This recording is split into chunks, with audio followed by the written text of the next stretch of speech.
Bonjour à tous, alors comme prévu je vais vous faire le petit exemple avec ce papier de récupération de Tony Craft Kit, puisque je vous avais dit que je pouvais vous montrer comment faire un fond style parchemin. Alors ça sera pas du parchemin comme on l'entend puisque c'est du papier craft, mais je voulais vous donner une petite astuce pour ce papier là. Donc ce que je fais, c'est parce que je garde ces enveloppes entières, donc je vais prendre le papier qui est sur ma cartonnette. Donc en général je coupe comme ça. Comme ça, la cartonnette, je la garde pour faire des structures de mini-albums, de portfolio ou autre. Parce qu'elle est assez, elle doit faire quoi? Elle est du 1 mm, pas plus. Mais ça peut suffire après avec la cardstock qui est rajoutée.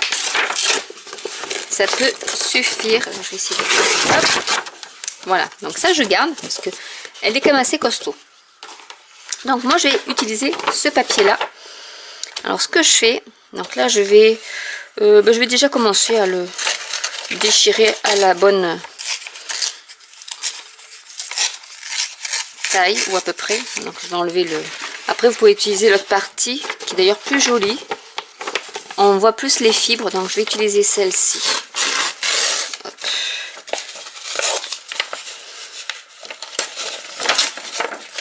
Après je vais recouper un peu parce que... Hop là, bon, pas grave. Voilà. Je vais le mettre, hop, ici. Je vais utiliser, alors, un tampon que j'aime beaucoup de chez Stamp & Douce qui s'appelle Paris Map. Donc, c'est la carte de Paris. Je vais la centrer. Bon, ça sera pas... mais je ne veux pas la centrer... là, ça sera très bien. Donc, hop, je vais la centrer. Je prends de l'Archival Ink. Donc là, c'est la sépia. Et je vais mettre sur tout mon tampon. Donc je prends la Stamparatus. Pourquoi? Puisqu'après, si c'est pas bien imprimé, je pourrais y repasser une autre fois sans que ça bouge. Donc là je vais essayer d'en mettre. Après si c'est pas bien imprimé, c'est pas grave non plus, puisqu'on veut faire façon parchemin.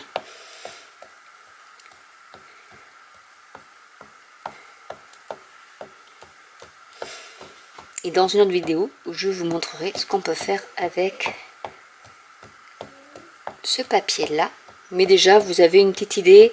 Ça peut faire un fond de carte si vous voulez faire une carte spéciale voyage. Ça peut vous servir pour du art journal si vous voulez parler de Paris par exemple, avec un pourquoi pas du travel, pour en mettant un petit ticket de métro par exemple en décoration. On peut faire pas mal de choses. Donc là, je pense que c'est bon.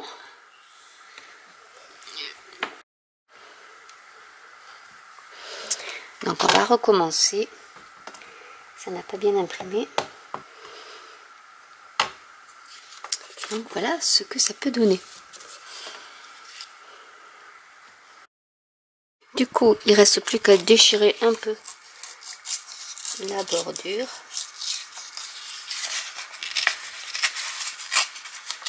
Faisant attention quand même de ne pas trop en enlever.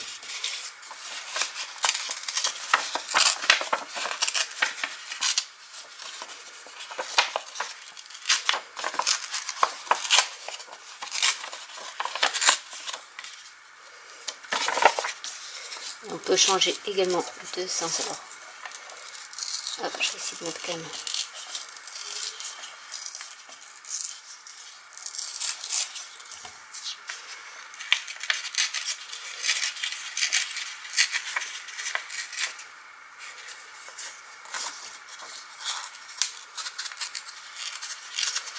Vous pouvez un peu mouiller le papier si vous voulez que ça se découpe un peu plus facilement aussi.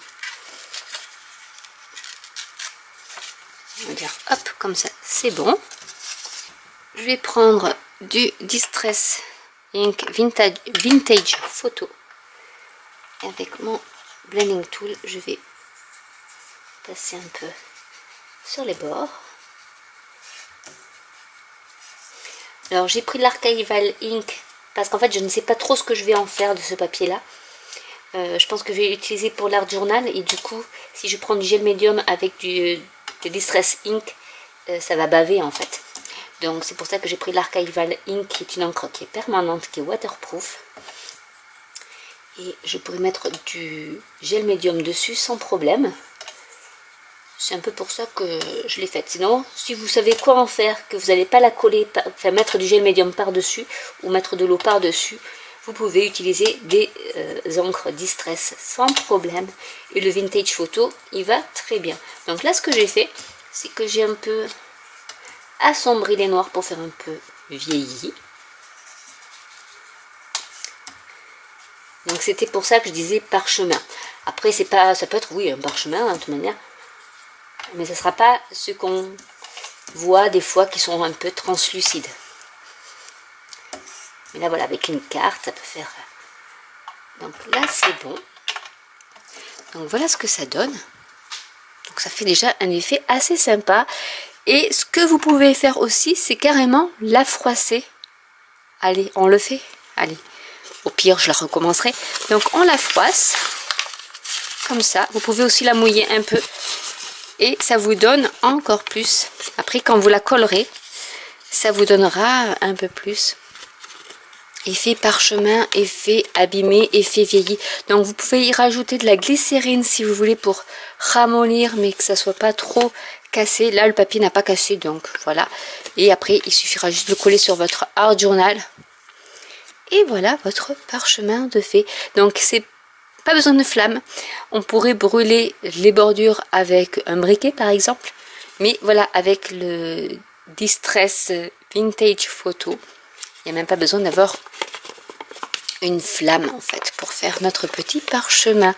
Donc voilà, bon, le avant froissé et le après froissé. Mais ça peut être assez sympa pour faire de l'art journal avec. Donc j'espère que cette vidéo vous aura plu. N'hésitez pas à commenter, à liker, à vous abonner ou à cliquer sur la petite cloche, à partager autour de vous, à me donner des suggestions de vidéos si il y a quelque chose qui vous intéresse. Et je vous dis à très bientôt pour une nouvelle vidéo. Bye!